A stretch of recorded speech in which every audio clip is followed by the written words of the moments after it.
औज़ुबिल्लाहि बिस्मिल्लाहिर्रहमानिर्रहीम। अस्सलाम वालेकुम व्यूअर्स, मैं हूं अज़मान और आज हम यहाँ पे मौजूद हैं बुल्ज़ानो में। और जैसा कि सबको पता है कि बुल्ज़ानो में कम्यूने दी बुल्ज़ानो के इलेक्शन हो रहे हैं और इस हवाले से हमारे साथ मौजूद है कैंडिडेट मोहम्मद उमर नाज। बुल्ज़ानो कम्यूने दी ब्रेशिया में जोनल काउंसलर के इलेक्शन जीत चुके हैं और अपोजिशन में रह चुके हैं और इसके साथ साथ अब जो है ये उम्मीदवार काउंसलर हैं और मुख्तलिफ जो है पार्टीज जो है इनकी सपोर्ट में है। और आज बुल्ज़ानो में हम इनके ऑफिस में मौजूद हैं। उमर साहब, आपको वेलकम करते हैं अपने प्रोग्राम में। कैसे हैं आप? जी, अल्लाह का शुक्र है। पहले तो बताइए कैंपेन कैसी जा रही है आपकी? वैसे भाई शुक्रिया, आप यहाँ पे तशरीफ लाए हमारे लिए। ये भी आपकी एक कैंपेन है हमारे लिए जो आप कर रहे हैं, माशाल्लाह बहुत शुक्रिया इस पे अदा करते हैं। कैंपेन बहुत जोरों शोर पे से जा रही है और माशाल्लाह बहुत अच्छा रिजल्ट आ रहा है उसका। अच्छा, आप किस पार्टी से इलेक्शन लड़ रहे हैं और आपकी जो बैक पे पार्टीज हैं वो कौन कौन सी हैं? मैं ये लिस्ट चीविका के सिलेक्शन लड़ रहा हूँ। ये लिस्ट यहाँ पे जब भी कोई काउंसलर जो होता है वो सिंधाको का इलेक्शन जब आता है उस पर जो उम्मीदवार खड़ा होता है वो हमेशा आजाद लिस्ट के साथ आता है। दोनों तरफ से जितनी भी पार्टी है इधर तकरीबन जो सिंधाको का उम्मीदवार होता है ना वो आजाद लिस्ट से आता है। वो किसी भी पार्टी से उसका तलक नहीं होता। इसलिए जब वो जीत हासिल करता है उसके बाद एक मंथ का टाइम है कि वो उसने डिसाइड करना है कि किस जमात ने कितने काउंसलर लिए हैं, उनके किसने काउंसलर विन किए हैं, उनके साथ वो कलेक्शन के साथ एक हुकूमत बनाता है। वैसे आपके बैक पे कितनी पार्टीज जो है सपोर्ट कर रही है? क्योंकि होता आज़ाद ही है लेकिन कुछ पार्टीज होती हैं जो कौमी पार्टीज होती हैं जो आपके इत्तेहाद में आ जाती हैं। नहीं, यहाँ का तरीका आपकी सपोर्ट में होती है। यहाँ का तरीकाकार थोड़ा सा अलग है। यहाँ पे बुल्ज़ानो में ये देखा जाता है कि यहाँ पे अक्सर जो आता है ना, हर बार जब जो दो सिंधा को आमने सामने आते हैं तो ये इसमें बालता जो उसमें चले जाते हैं बराबरी की सतह पर। तो ये इनको यहाँ पे क्योंकि डुचू की अपनी एक पार्टी है, यहाँ उनको बहुत सपोर्ट कर रही है। इस हमारी पार्टी लिसा चीवी को बहुत सपोर्ट कर रही है और नेशनल लेवल पे इनको अगर इसकी हुकूमत की जो फतेह तालिया है उसकी उनकी सपोर्ट हासिल है इस जमात को। तो लेकिन ज्यादा इनको यहाँ पे यही सपोर्ट चाहिए होती है जो यहाँ पे मकामी डुचू की जो मेन पार्टी होती है उसकी उनको सपोर्ट चाहिए होती है, वो इनके साथ है। अच्छा, आपने बताया फतेह इतालिया है आपके सपोर्ट में नेशनल लेवल पे, तो आपके जो चाहने वाले वो बता रहे हैं कि आपको लेगा नॉर्थ भी सपोर्ट कर रही है। लेकिन नहीं, यहाँ पे तरीकाकार ये होता है वोट करने का। आप देखें, जब आप वोट करते हैं ना, आपने यहाँ इस सिंबल पे क्रॉस करना है, ये इसी लिस्ट को वोट जाना है। उसके बाद आपने उम्र लिखना है, वो उस शख्सियत का वोट जाएगा जो उधर कैंडिडेट खड़ा है। बाकी जो भी पार्टी है अगर किसी को सपोर्ट करना चाहती है वो पार्टी है, उसका जो वोटर है उसने जाके उनके सिंबल पर निशान पे इस सिंबल पे उन पर क्रॉस करना है। फतेहली की तालिया का अगर वोटर है तो उसने जाके फतेहली तालिया के सिंबल पर करना है। हमारा ये गलत कंसेप्ट दे रहे हैं कि इस पार्टी को किसी ने जाके क्रॉस करना है सिंबल को। ये अपने अपने सिंबल है। उसके बाद जितनी पार्टियां जितने काउंसलर निकालती हैं वो एक मंथ के बाद जब वहां कम्यूने में बैठ के वो टाइम देते हैं, उनका कलेक्शन बनता है, वो देखते हैं किस पार्टी ने किधर से कितने काउंसलर लिए हैं। जो भी इसका मेन सिंधाको का उम्मीदवार होता है वो उसके पास टाइम दिया जाता है कि उसने किस पार्टी को साथ लेके चलना है, किसको नहीं लेके चलना। अच्छा उमर भाई, बताइएगा कि यहाँ पे पाकिस्तानी कम्युनिटी का वोट कितना है और ओवरऑल ओवरसीज जो इटालियन नेशनल है वो कितने हैं? यहाँ पे तकरीबन जो रिहायशी आबादी है यहाँ पे 1,10,000 आबादी है और उसके साथ 80,000 वोटर है जिसको हक है वोट कास्ट करने का। और सर्वे जो हुआ, हालिया सर्वे हुआ, उसमें तकरीबन 60,000 वोटर जो है ना घर से बाहर निकल के वोट कास्ट करेगा इनके सर्वे के मुताबिक। और इसमें सिर्फ पाकिस्तानी है जो इनका ये 500 वोटर है पाकिस्तानी टोटल सारा। और ओवरसीज टोटल जिसमें India, Bangladesh, Nepal, Senegal, Africa, 5,000 voter है जो ओवरसीज से तलक रखता है, जो गैर मुल्क का। बाकी आप देखें 5,000 वोटर, 60,000 अगर वोटर वोट कास्ट करें तो 55,000 वोटर जो है इनका मकामी है जो यहाँ के बटालियन और डुचे हैं। अच्छा, मुझे ये बताइएगा कि जो आप कह रहे हैं 5,000 वोटर है, आप पाकिस्तानी के अलावा और कौन सी कंट्री का कोई बंदा खड़ा हुआ है इलेक्शन में कि नहीं? जी, यहाँ पे एक और लिस्ट चीवी को है जो इसी तरह जाद लिस्ट आती है। मैंने जब भी कुछ सिंधा को उम्मीदवार आता है जाद लिस्ट आती है। उनमें 2 अरबी हैं, वो मरोक से तलक रखते हैं। उसके बाद ऐसी फतेहली तालिया के साथ 2 अल्बानियन है। आपके ख्याल में कितने लोग जो हैं वो इलेक्शन में यानी कि वोट हासिल कर सकते हैं? इलेक्शन में ये टोटल 45 काउंसलर बनते हैं, उम्मीदवार तो 400 खड़ा है वैसे इधर।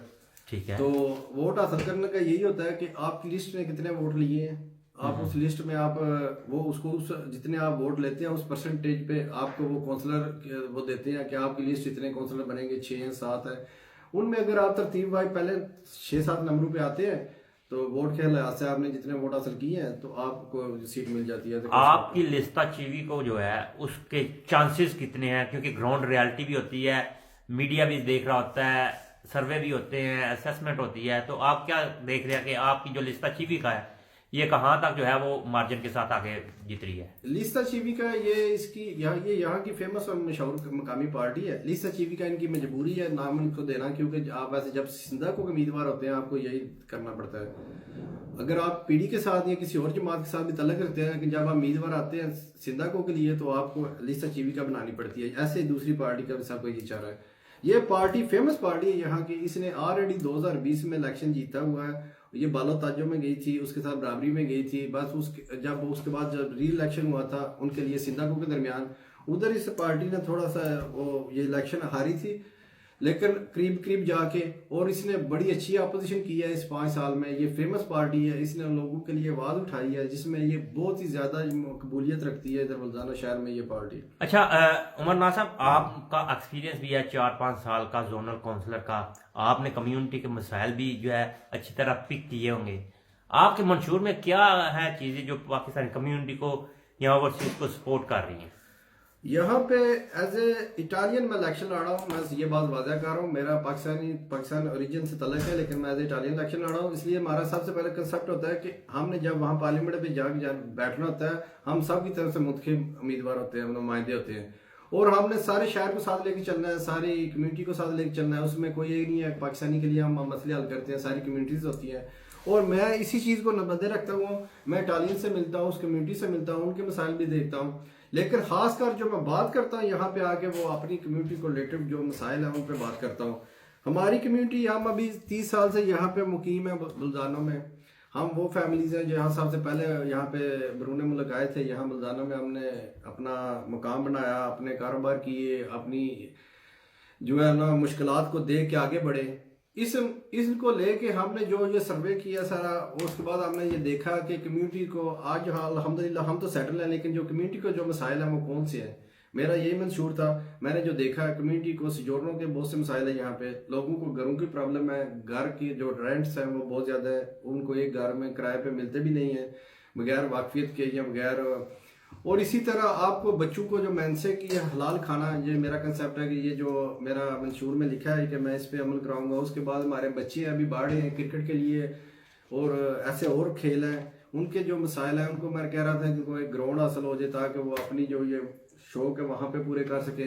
कल्चर सेंटर जहाँ पे हम सलामी तालीम दे सके बच्चों को, ताकि हमारे बच्चे हमें हमारे मज़हब को याद रखें, हमारी कल्चर को याद रखें, हमारी चीज़ें उनको आनी चाहिए। हमारी उर्दू ज़ुबान है जो सबसे पहले मेरा बेसिक जो कंसेप्ट है कि उर्दू ज़ुबान उनको बचपन से ही सीखनी चाहिए। उसके लिए कल्चर सेंटर बहुत बड़े लेवल पर बनाना हमारी ज़रूरत है यहाँ पर। अच्छा उमर नाज साहब, आपने भी कहा कल्चर सेंटर, इस्लामी दीन वगैरह ये सारी चीज़ें, अभी कुछ लोग जो हैं वो प्रोपोगंडा कर रहे हैं कि जिस लिस्ता चवीके की जानब से आप खड़े हुए हैं या जो आपकी सपोर्ट में है वो हमारे कल्चरल सेंटर्स को जो है वो अच्छा नहीं मानते या अच्छा नहीं समझते।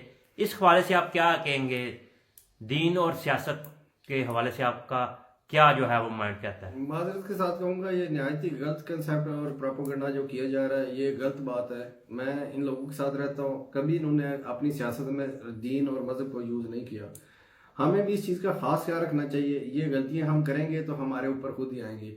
हमने अभी देखा है कि मेरी कल इसी प्रोपोगंडा पे जो इन्होंने फैलाया था कि इस्लाम और दीन के खिलाफ हो जाएगा, इस पार्टी को वोट करना या फलानी पार्टी को वोट करना या उसके उम्मीदवार या उसके कैंडिडेट को वोट करना, तो इस पे मैं अपनी तरफ से बात करूंगा, दूसरे कैंडिडेट की बात नहीं करता। जो अरबी खड़े हैं किसी लिस्ता चीवी के साथ, जो अल्बानियन खड़े हैं, उन मुस्लिम कम्युनिटी से तलक रखते हैं, मैं उनकी बात नहीं करता। मैंने अपने सिंधा को वहाँ पर बुलाया, कल मेरी उससे मीटिंग हुई।